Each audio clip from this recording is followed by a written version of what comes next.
Hello दोस्तों, आज हम आप लोग को एक नया धातु पढ़ाएंगे जिसका नाम है पारा। पारा के बारे में हम विस्तृत अध्ययन कर लेते हैं, इसके बाद हम अपना जो काम बताएंगे वो बाद में बताएंगे। ठीक है, चलिए हम पढ़ते हैं पारा। पारा देखिए, पारा भी एक प्रकार का है, धातु है। पारा भी एक प्रकार का धातु है। जो कैसा धातु है तो वह द्रव अवस्था में रहने वाला एक अकेला धातु का है पारा। पारा का जो ग्रीक शब्द है उसको हम लोग बोलते हैं हाइड्राजाइलम, इसीलिए इसका संकेत क्या होता है Hg। इसीलिए इसका संकेत क्या होता है Hg, जिसका परमाणु क्रमांक होता है 80 और परमाणु भार होता है 205। और इसी पारा को हम लोग क्विज सिल्वर के नाम से भी जानते हैं। ये क्विज सिल्वर इम्पोर्टेंट इसलिए है क्योंकि इसमें लगा है सिल्वर, तो आपके दिमाग में आएगा कि इसमें सिल्वर, इसमें चांदी होगा। इसमें बात यानी ऐसा नहीं है। ये क्या होगा कि सिल्वर को हम लोग क्या कहते हैं, पारा कहते हैं। अब देखो, पारा को रखा कहाँ जाता है तो पारा को लोहे के पात्र में रखा जाता है या तो प्लेटिनियम के पात्र में रखा जाता है। ऐसा क्यों होता है?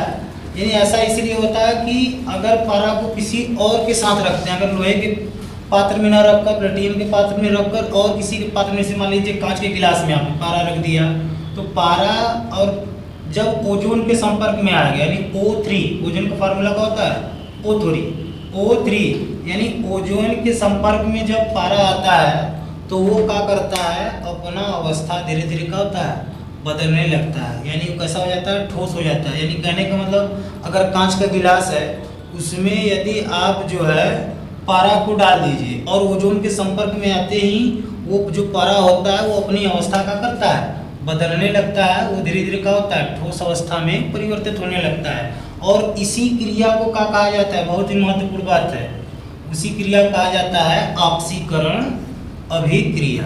ये क्रिया क्या कहलाती है, ऑक्सीकरण अभिक्रिया।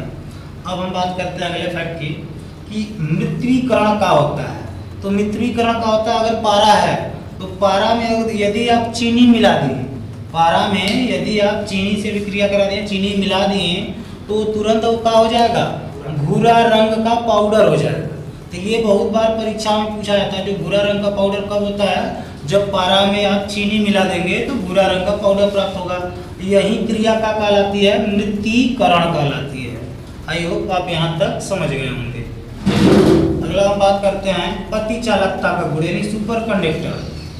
देखिए, सुपर कंडक्टर का मतलब ये होगा कि यानी अति चालकता का गुण किसमें होता है, तो पारा में होता है। कब होता है, जब इसको 412 केल्विन ताप पर अगर हम गर्म करेंगे तो उसमें अति चालकता का गुण आता है। एक फैक्ट यहाँ से भी हम लोग देख लेते हैं कि अधिक प्रतिरोधक किसका होता है। परीक्षा में बड़ा पूछा जाता है कि वो कौन से तत्व है जिसका प्रतिरोधक क्षमता सबसे ज़्यादा है। तो प्रतिरोधक क्षमता तो सबसे ज़्यादा है लोहा का और पारा का, लेकिन यही पारा को जब हम 412 केल्विन ताप पर गर्म करते हैं तो उसमें सुपर कंडक्टर के यानी अति चालकता का गुण यानी इसमें इलेक्ट्रॉनिक जो होता है वो फास्ट काम करने लगता है। तो आप पारा के बारे में इतना भी जानकारी रख लें, अति चालकता का भी वो गुण रखता है। कब रखता है, तो 412 केल्विन ताप पर गर्म करने पर। अब हम बात करते हैं कि जो पारा का यूज कहाँ होता है। यानी पारा का जो एक और नाम है मरकरी, इसको ही को बोला जाता है मरकरी यानी पारा।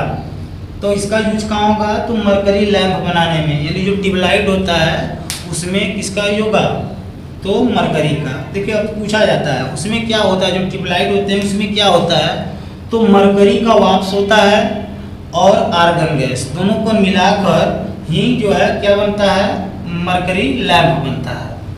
अब दूसरा बताते हैं कि कनेक्शन, यानी विद्युत का अगर कहीं और कनेक्शन देना है, यहाँ से वहाँ देना है, तो हम किसका यूज करते हैं, तो मरकरी का या तो पारा का यूज करते हैं।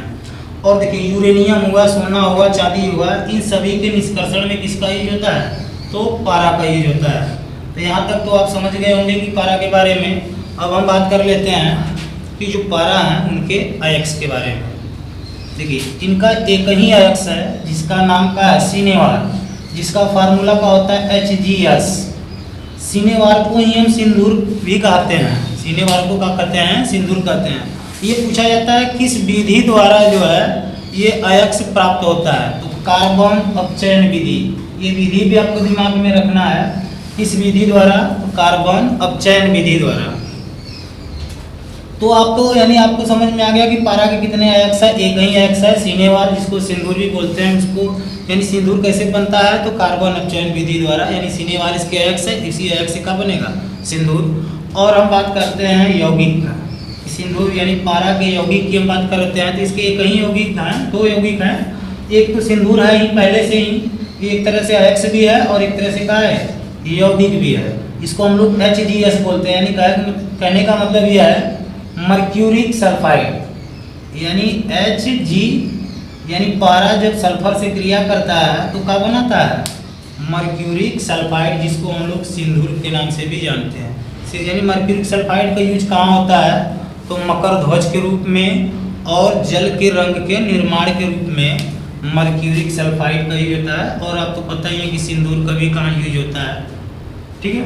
दूसरा एक यौगिक है जिसका नाम है कैलोमल। देखो कैलोमल की उत्पत्ति कैसे होती है, जब मरकरी को क्लोरीन के साथ अपक्रिया करता है तो 2 भागों में टूटता है, एक होता है HgCl2 और एक होता है Hg2Cl2।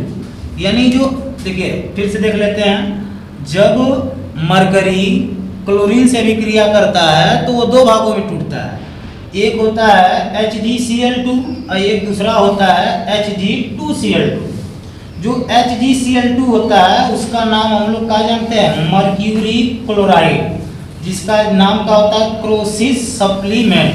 मर्क्यूरी क्लोराइड का अन्य नाम का हो गया क्रोसिस सप्लीमेंट। और जो दूसरा हमारा यौगिक बनता है जिसको हम क्या बोलते हैं, Hg2Cl2, यानी कैलोमल।